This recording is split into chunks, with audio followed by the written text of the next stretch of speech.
Why you're not losing weight, even if you think you're doing everything right. If you're struggling to lose weight, even though you're eating healthy, exercising, and doing your best to cut calories, I need to tell you something that might completely change your perspective. You're not failing, you're not lazy, you're not broken, you've just been misinformed. For decades, the mainstream advice has drilled the same message into our heads: eat less, move more. But what if that message is not just incomplete? What if it's flat out wrong? Before we go any further, if you're the kind of person who wants real answers rooted in human biology and not outdated diet dogma, hit that subscribe button now. This content is here to shift your mindset, so your body can finally follow.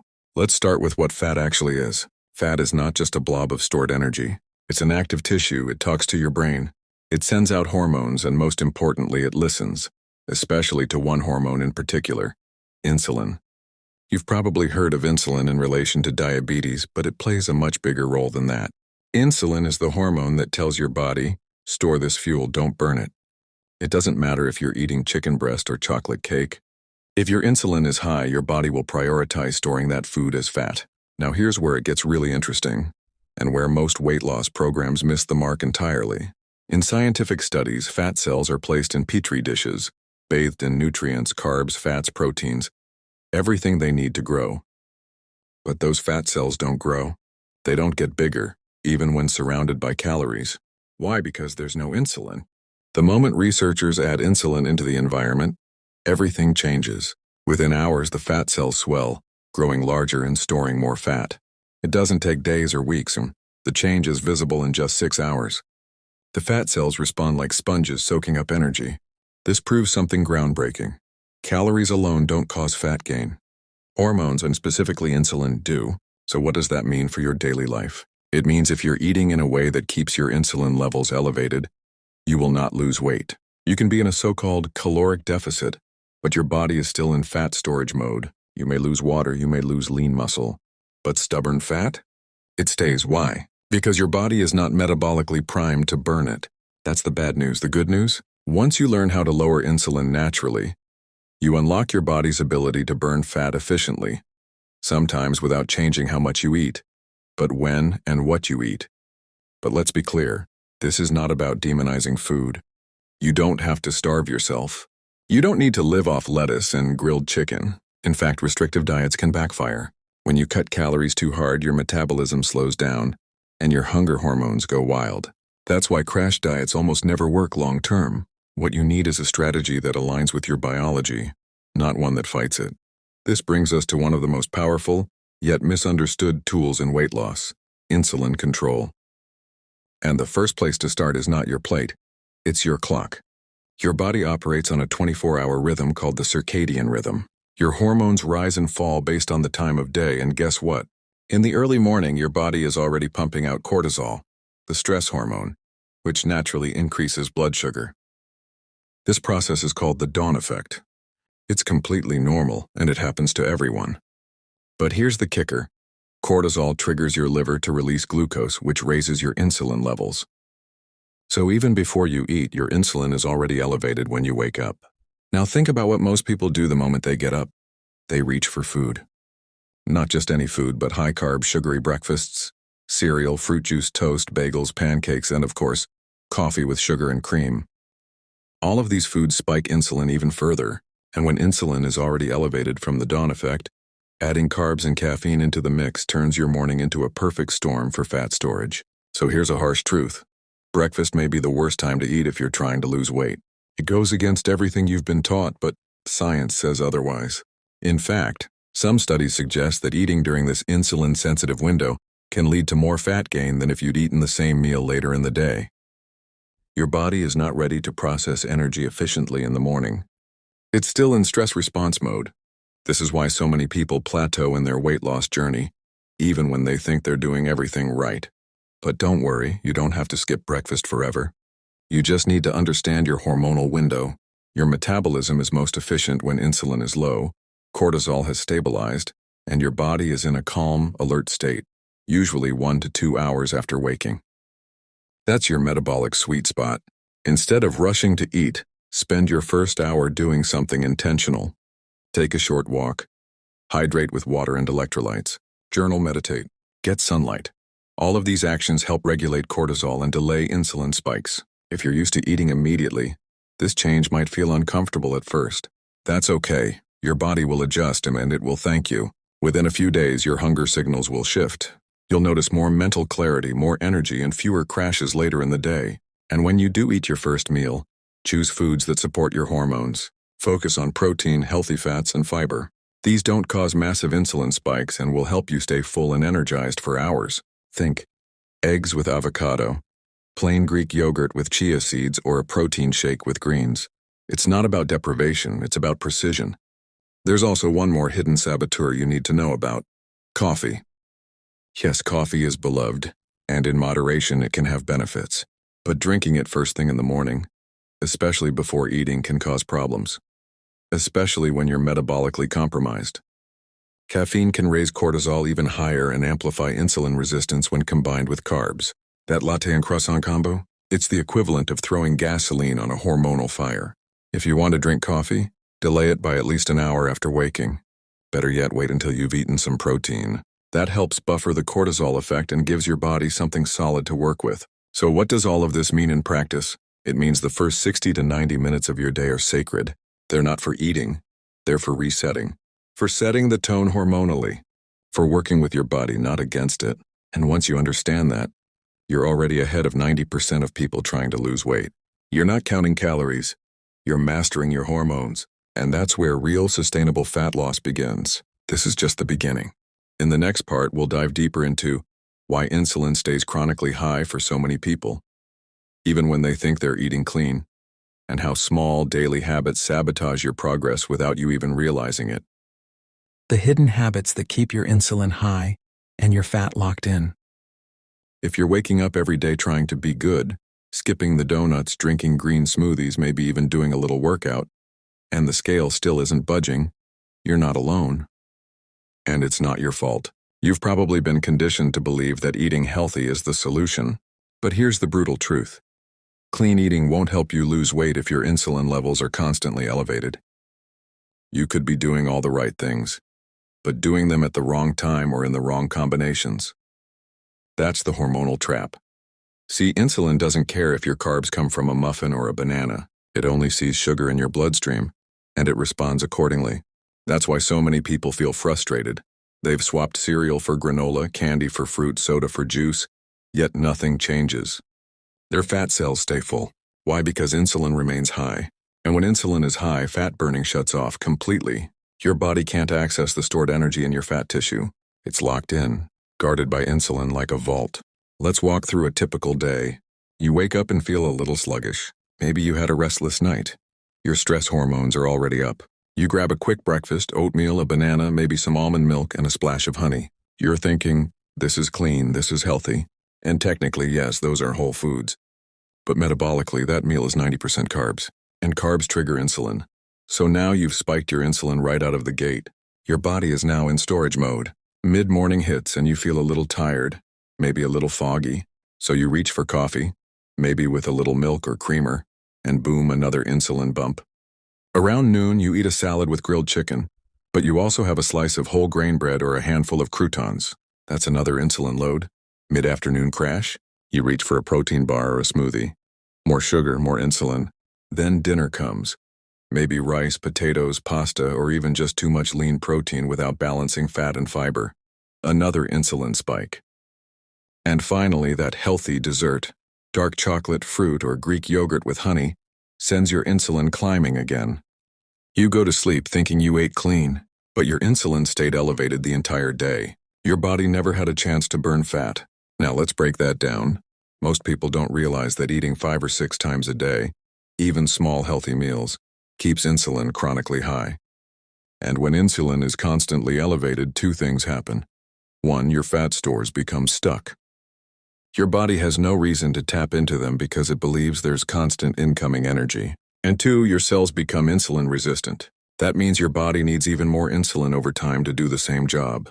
It's a vicious cycle. You get hungrier, you store more fat, and your energy crashes more often. This is why snacking is one of the worst habits for people trying to lose weight, even healthy snacking. It trains your body to expect constant glucose, and every bite, every sip, is another wave of insulin.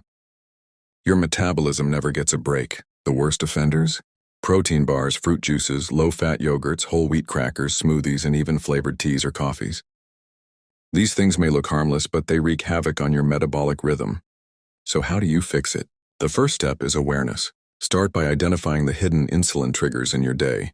Ask yourself, how many times do I eat or drink something with calories?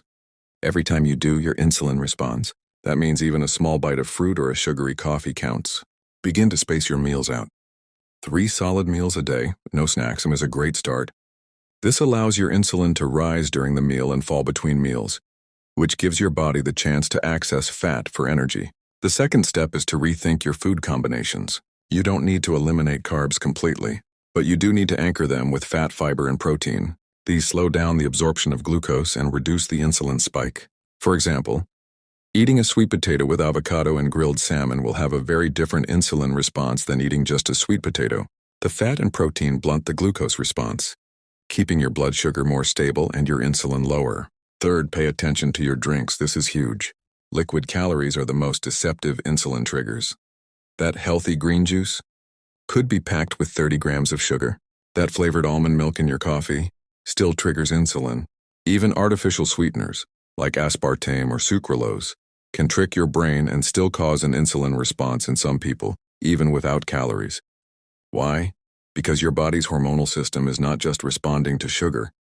It's responding to sweet taste and expectation. The mouth, the brain, the gut, they all communicate to prepare for digestion. So the moment sweetness hits your tongue, your body starts preparing for glucose. That preparation means insulin.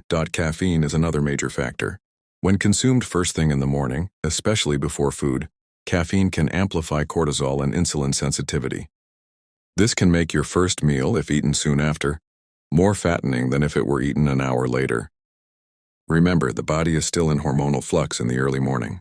Stack that with coffee and sugar, and you've got the perfect storm for metabolic chaos. And sleep, don't even get me started. Poor sleep increases cortisol, which in turn increases insulin. Even one bad night can throw off your metabolism for 24 to 48 hours. You'll be hungrier, you'll crave sugar, you'll feel foggy, and you'll be less likely to resist bad choices. This is why sleep hygiene is not a luxury. It's a fat loss strategy. Going to bed at the same time every night, avoiding screens an hour before sleep, and keeping your room cool and dark are simple but powerful tools to improve your insulin sensitivity. Stress also plays a massive role. Chronic stress, chronic cortisol, elevated insulin. And guess what? Most people are living in low-grade stress all day long. Emails, deadlines, traffic, doom scrolling, toxic news. It's like a drip feed of hormonal sabotage. That's why managing stress through breathwork, meditation, walking, or simply unplugging is not just good for mental health. It's vital for metabolic health. Now, this all might sound overwhelming at first, and that's okay. It's a lot to unlearn. But here's the good news. The changes don't have to be dramatic to be effective. You don't need to be perfect. You just need to start shifting in the right direction. Reduce your eating frequency. Anchor your meals with the right macronutrients. Delay your first meal. Watch your liquid calories. Protect your sleep. Manage your stress. These are not restrictions, they're liberations. They free your body to work the way it was designed to. Because the truth is, your body wants to burn fat. It's built for it. But it needs the right hormonal environment to do so. And when insulin is high, that switch is off. When insulin drops, the switch turns on. That's why insulin is not just a hormone for diabetics. It's the hormone that decides whether you're gaining fat or burning it. Once you understand that, you stop chasing fads and start mastering your biology. And here's what's even more exciting. When you begin to lower insulin consistently, you don't just lose weight. You lose the cravings, you lose the brain fog. You lose the anxiety around food. You stop thinking about your next meal all the time because your body is finally satisfied. It's not being yanked around by blood sugar spikes and crashes anymore. It's stable, it's resilient, it's free. Mastering your morning, how to reset your metabolism and switch on fat burning. By now, you understand one fundamental truth. Insulin is the gatekeeper to your fat cells. When it's high, fat is stored. When it's low, fat can be burned. You've also seen how most modern habits, constant eating, hidden sugars, poor sleep, high stress, keep insulin elevated all day, every day. That's why even well-meaning efforts like clean eating and calorie counting fail for so many people. So now the question is, how do you flip the switch? How do you lower insulin in a way that's sustainable, realistic, and fits into everyday life? It all begins with your morning. Your morning sets the tone for your metabolism. That first hour after waking is when your body is hormonally sensitive and vulnerable. Remember, during the final hours of sleep, your cortisol starts to climb. This is known as the dawn effect. It's a natural surge of cortisol that helps you wake up, increases blood sugar, and prepares your brain for activity. But when cortisol rises, your insulin tends to follow. That means you wake up already in a state of mild insulin resistance. So whatever you eat in that first 60 to 90 minutes is more likely to be stored as fat, not used as energy. This is why your morning routine is critical. Instead of spiking insulin the moment you wake up, your goal should be to extend your fasted state. Move your body, calm your mind, and allow your hormonal environment to stabilize before your first bite. Let's walk through exactly how to do that. Step 1. Delay your first meal. You've just gone 8 to 10 hours without food. That's a fast. Your insulin has dropped during sleep. Why ruin that with a sugary breakfast the moment you get up? Instead, hydrate. Start with a glass of mineral water or water with a pinch of sea salt and lemon. This rehydrates your cells and supports adrenal balance. If you like caffeine, delay your coffee at least 60 minutes. If you must have it earlier, try drinking it black or with a splash of unsweetened almond milk. But avoid sugar and creamers at all costs, especially on an empty stomach. Step 2.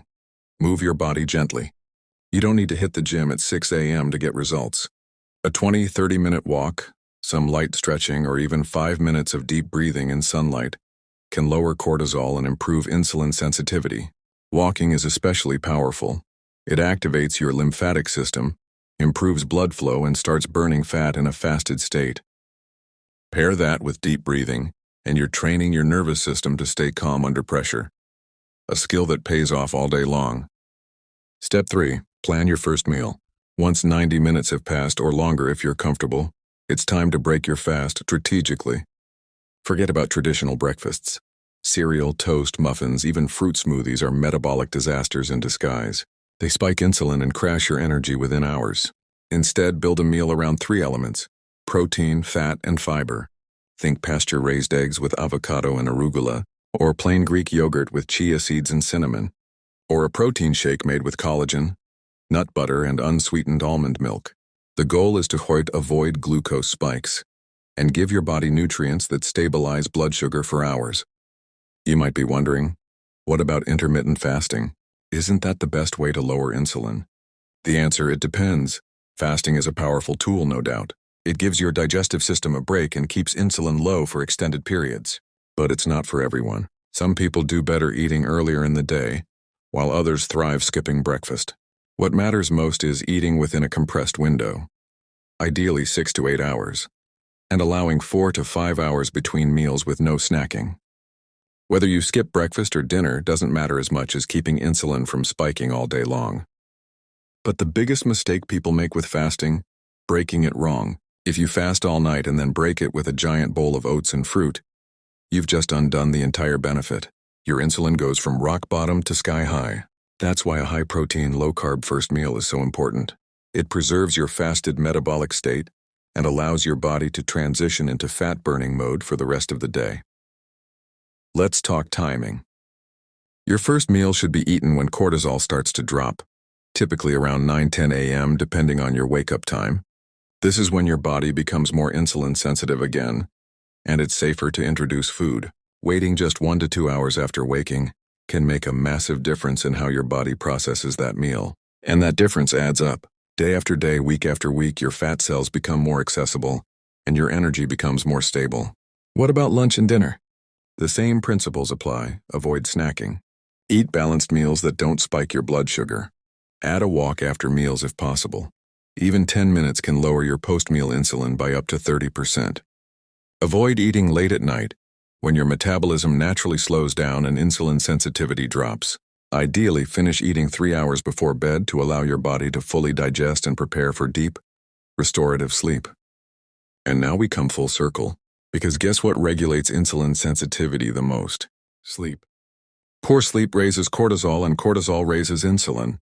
It also suppresses leptin, the hormone that tells you you're full, and increases ghrelin, the hormone that makes you hungry. That's why, after a bad night of sleep, you wake up craving carbs, snacks, and sugar.